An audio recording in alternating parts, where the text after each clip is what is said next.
When you pop Treasure Cove into your Astrocade and hit the reset button, you notice something different right off the bat. A title screen.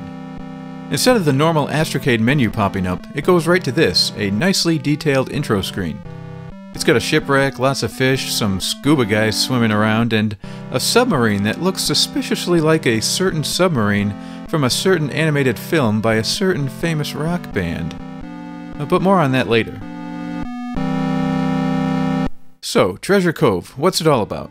Well, you control an enormous boat-sized scuba diver who is trying to retrieve the riches from a sunken Spanish galleon lying at the bottom of the Bay of the Deadly Fish. No, really, that's what it's called in the manual. I don't have a physical copy of it, but you can view this manual and many others at ballyalley.com, a wonderful resource for all things Astrocade. And there's much more than just manuals there. But this is starting to sound like an advertisement. But there's so much Astrocade loot there just waiting to be plundered, with no deadly fish to worry about. You gotta check it out. Oh, okay, there are deadly fish there, but still.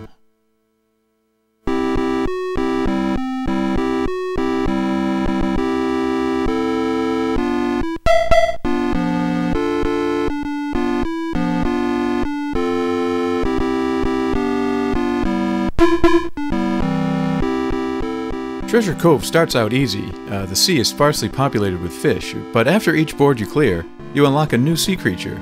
And according to the manual, there's over 20 types, but I've never seen them all. The game really gets hard as the screen fills with fish and other ocean dwellers.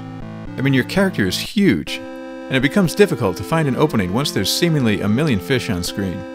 And it's not like you have an unlimited supply of oxygen either.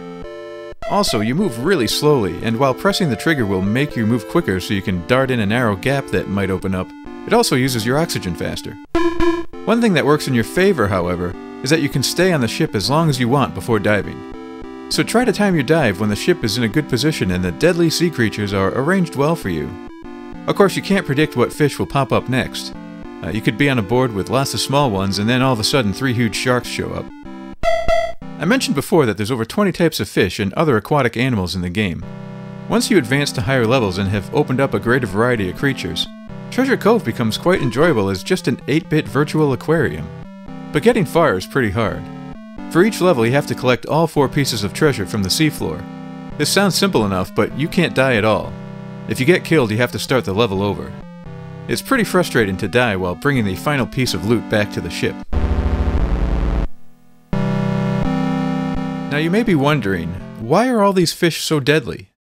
Well, the explanation is that there's a fleet of deadly yellow submarines whose nuclear emissions have poisoned the fish. Yep, yellow submarines. Ah, there's one now! Stay back, nuclear beetles!